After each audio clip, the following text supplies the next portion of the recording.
Approach रही? इस पे क्लियर आदेश है सेंटर से भी, यूनियन होम मिनिस्ट्री का भी, अपने मुख्यमंत्री जी का भी। कोई भी एक्सटॉर्शन कॉल हल्के में नहीं ली जाएगी। और मेरा तो मानना है जो भी व्यक्ति अगर आतंक फैला रहा है वो आतंकवादी है, किंतु वो टेररिस्ट एक्ट में इन्हीं अभी हम इनको बीएनएस और इसी में ले रहे हैं। बट ये मैं क्लियर कर देना चाहता हूं, अगर कोई भी व्यक्ति, कोई भी क्रिमिनल अगर हरियाणा में, हरियाणा की धरती पे, हरियाणा के बाहर से, अब्रॉड से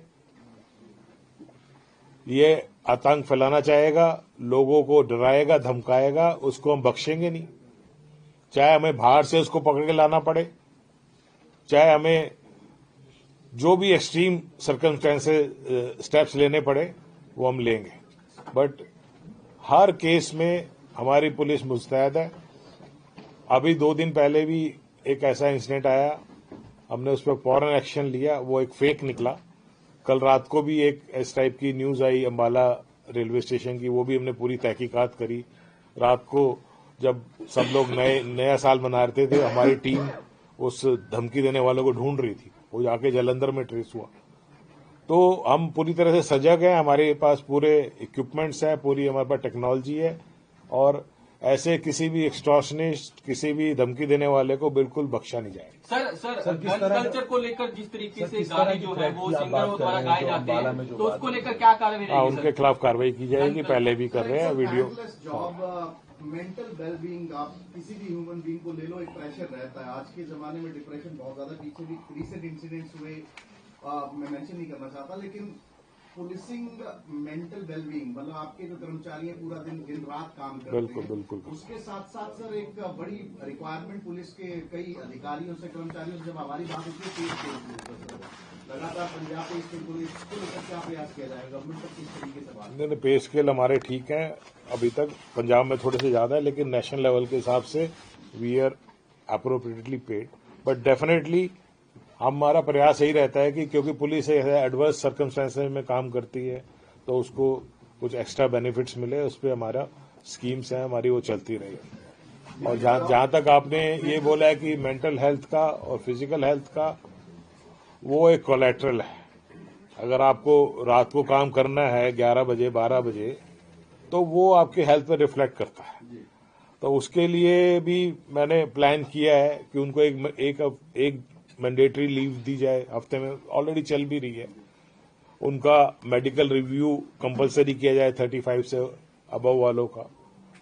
और भी कई चीज है, मैं फिर उसमें अगर आयुर्वेद में मैं घुस गया तो फिर मैं 1 घंटा बोलता रहूंगा क्योंकि दोष बैलेंस भी बहुत जरूरी है डाइट के साथ। और हम कोशिश करेंगे जो अगर नेचुरल ट्रीटमेंट लेना चाहते हैं, जो भी हम उसके साथ, क्योंकि अल्टीमेटली इट्स योर दोष बैलेंस, वो बॉडी को अपने आप ठीक करती है, मेंटल को। डीजीपी साहब, जो इलीगल माइग्रेंट्स हैं, खासकर बांग्लादेशी और रोहिंग्या, उनके खिलाफ कई जिलों में मुहिम चलाई गई है। इस चुनौती को आप कैसे देखते हैं, उसको लेकर क्या आप आगे? ये बहुत बड़ी चुनौती है, और आने वाले टाइम में भी ये एक बहुत ही बड़ा हमारे लिए कार्य क्षेत्र बनता जा रहा है। उसके लिए हमारी जो भी टीम्स हैं, जो हमारा सूचना तंत्र है, जो हमारी इंफॉर्मेशन कलेक्शन है, वो सब हमारे एक्टिवेटेड हैं।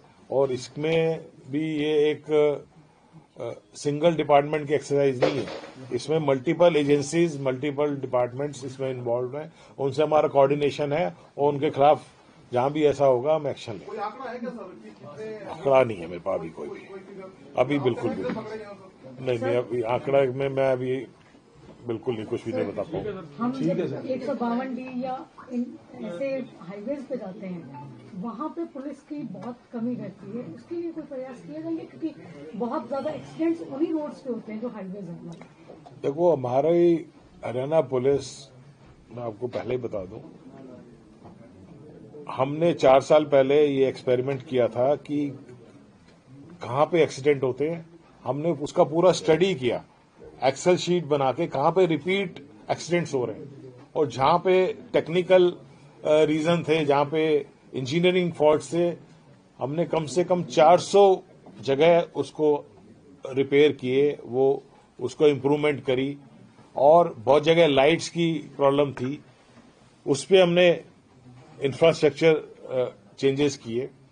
कहीं पे आपको स्पीड ब्रेकर्स बनाने थे, या वो सारी चीजें हमने की, और उससे ये हमें फायदा हुआ। जो 8,000 के करीब पहले डेथ होती थी ईयरली, वो आंकड़ा कम होके 4,000 4,500 के करीब आ गया। तो ये सारा हरियाणा पुलिस के अथक परिश्रम, और एनएचएआई को भी हमने साथ में इन्वॉल्व किया, पीडब्ल्यूडी को भी साथ में इन्वॉल्व किया। तो एक तो बात ये, जहां तक एक्सीडेंट्स की है, जहां टेक्निकल रीजंस की है।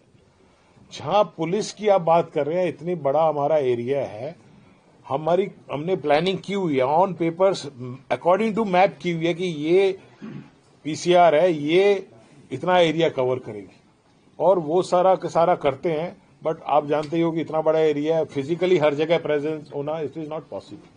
तो उसको हम फिर से रिव्यू करेंगे। उसके बारे में भी मेरे आइडियाज हैं कि हम कैसे इन्हीं रिसोर्सेज को हम ऑप्टिमली यूज कर सकें। जो जहां पे कुछ हमारे मैन आवर्स वेस्ट हो सकते हैं, उसको हम इधर डिप्लॉय करें, उसको हम रीऑर्गेनाइज करेंगे।